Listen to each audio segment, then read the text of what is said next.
Hey guys, what is up? It is me, Pagey, here once again with another video on DC TV and the Crisis on Infinite Earths crossover because, well, we got some stuff to talk about. So we are in the break between the two halves of the 5-part Crisis on Infinite Earths crossover event for the Arrowverse, with parts 4 and 5 coming our way in just under a month from now on January 14th. They'll both be on the same night for those that don't know. But since the first 3 parts have, ended and aired, there have been some very hot questions, I guess you could say, being asked by viewers and fans. Some minuscule in regards to the outcome of Crisis and I guess the importance of Crisis, and some more meaningful in regards to the event itself and I guess the future of the Arrowverse. But some of those more minuscule ones are actually the most interesting and the ones that most people are curious about, which is pretty fascinating. So in this video, we're going to be going over a handful of questions there's about 5 or 6 here. Coming from Crisis, and I will explain them to the best of my ability, or give my thoughts on them to the best of my ability, and yeah. But of course, throughout the video, be sure to let me know in the comment section down below all of your opinions, and if you do have any other questions from Crisis, because I might do another video or two in this break around the crossover, so if any of your questions that weren't answered in this video, let me know in the comments. If I think I spoke correctly then, let's hope so. And of course, if you're going to enjoy the video, it would be awesome if you could drop a like in it to show your support and excitement for what's coming in Crisis in just under a month. So the first question is probably the one that's in the title, and that's: how did the Smallville Superman give up his powers in Crisis on Infinite Earths? Because he simply just can't go, powers be gone, and they can go away. He actually has to go through a method or a process in regards to getting rid of them. So how did that happen? Now, from what we know in Smallville continuity, which does line up with just the general comic continuity in regards to kryptonite, there are 2 ways to get rid of your powers in a non-deadly way. Technically, normal kryptonite gets rid of your powers, but you slowly die from it. So that's probably not the most, not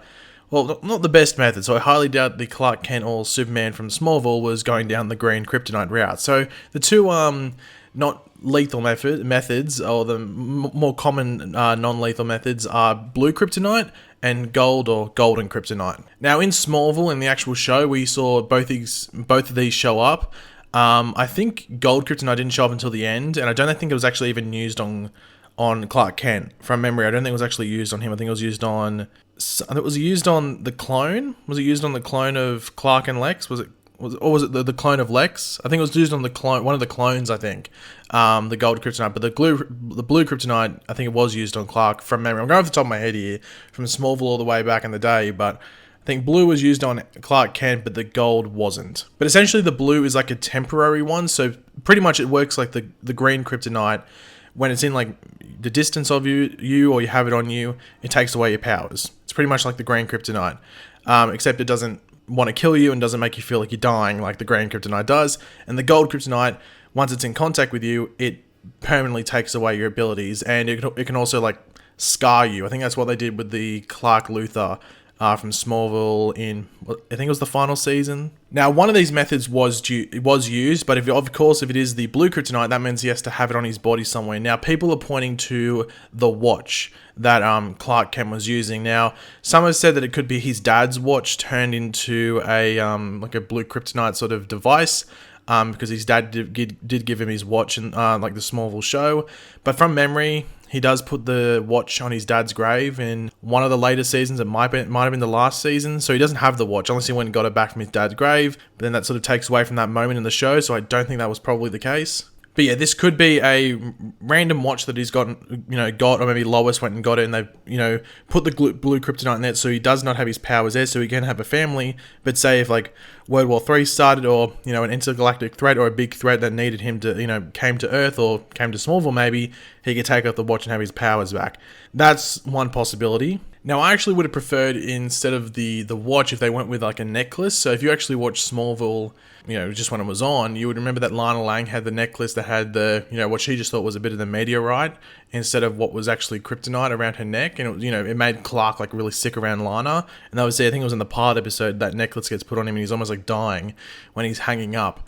So it would have been cool if they actually made a necklace or something that he wore that had the blue kryptonite in there. I think it would have been a nice throwback. And I think if they were going to go down the blue kryptonite route, they would have gone with that, because the people that wrote this scene were Smallville writers. They would have had that in mind. I think that would have been a nice touch, a nice little Easter egg to Smallville. Even though I'm not denying that the watch could have blue kryptonite in it, I would have preferred the necklace. But yeah, even though like the watch is there and it does look blue, I think gold kryptonite is the route they went down. I know it's just going to be one of the things that they won't explain, they won't properly reveal it, but I think they would have gone the gold kryptonite route. If this Clark was 100% done with being Superman, he would have just gone the gold kryptonite route rather than have the blue kryptonite on him and have to have it on him 24/7.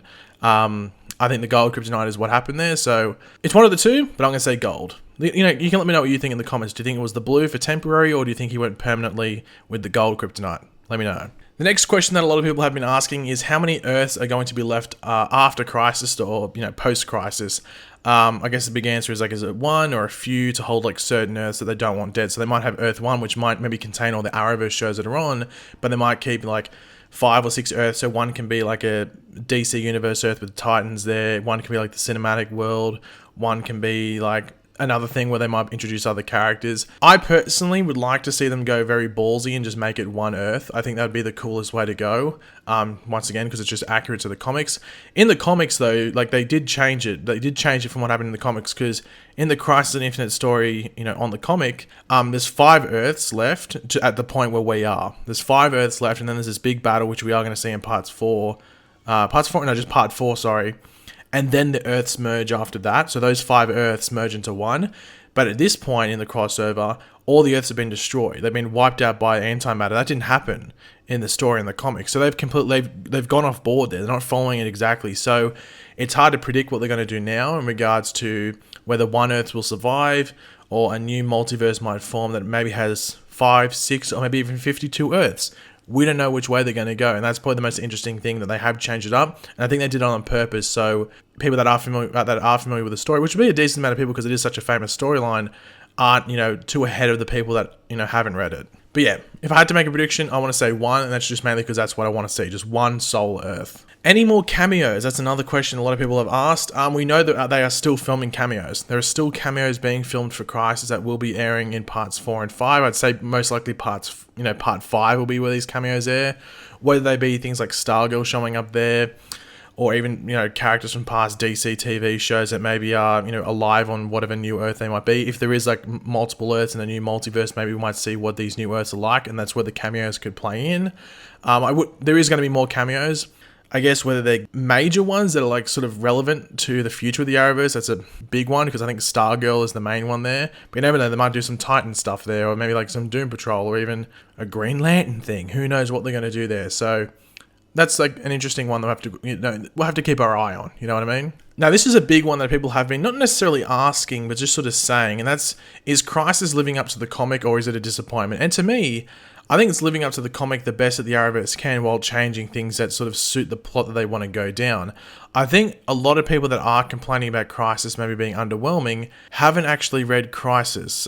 Crisis isn't like this epic, ridiculous story. It's pretty basic, and the reason it's pretty basic is because the whole reason that they did this event in the comics was spring cleaning. It was to clean up the universe, and that's sort of what they're going to do with the Arrowverse, but not to the extent that the comics did it. The comics were a mess, and that's why they had to do this, because there was just so many Earths, so many different continuities, nothing really made sense. There was all these different versions of different characters and everything like that.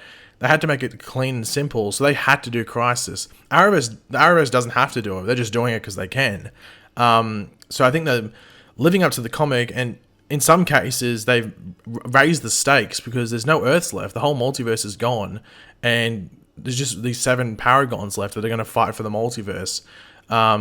So I think in some cases, I think it's outdoing the comic, but in some cases it is including stuff. I'm disappointed by maybe the lack of Pariah and influence of the Anti-Monitor, maybe. But outside of that, I think it's living up to it.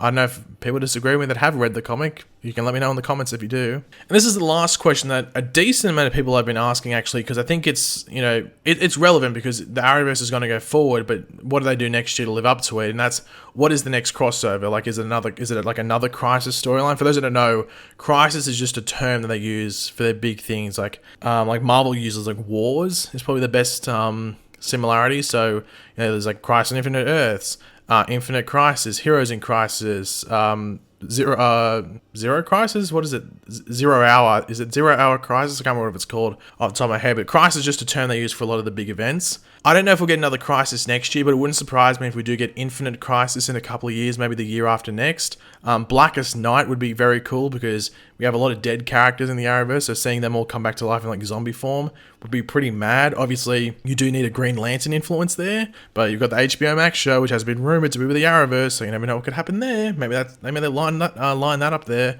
I guess you could do Blackest Night without Green Lantern, just make it some weird thing. Some magical thing, but you probably want Green Lantern just to make it authentic, or as authentic as possible. But yeah, in regards to next year, I'd expect something small but big in regards to episodes, because it's important to remember that there'll be 7 Arrowverse shows on next year potentially if Legends of Tomorrow sticks around next season. Even though I think they might only use 5 of them, so there might be 5 nights because Black Lightning's coming in, so there's a lot of shows there, so they could do not necessarily a big one in regards to scale, but just a big one in regards to episodes, and maybe there's just a decent story they can tell there. But that's for 12 months from now to find out what they're going to do there. I'm sure they'll do something cool just to get us excited and make it worthwhile. But yeah, I think I've pretty much gone over all the questions that I was given, or the ones that I decided to put in here. But of course, if you do have any other questions that I didn't include in this video, be sure to let me know in the comment section down below. If you enjoyed the video, it would be awesome if you could drop a like on it to show support. And of course, if you are new to the channel, make sure to subscribe. And yeah, I'll catch you guys later. Goodbye.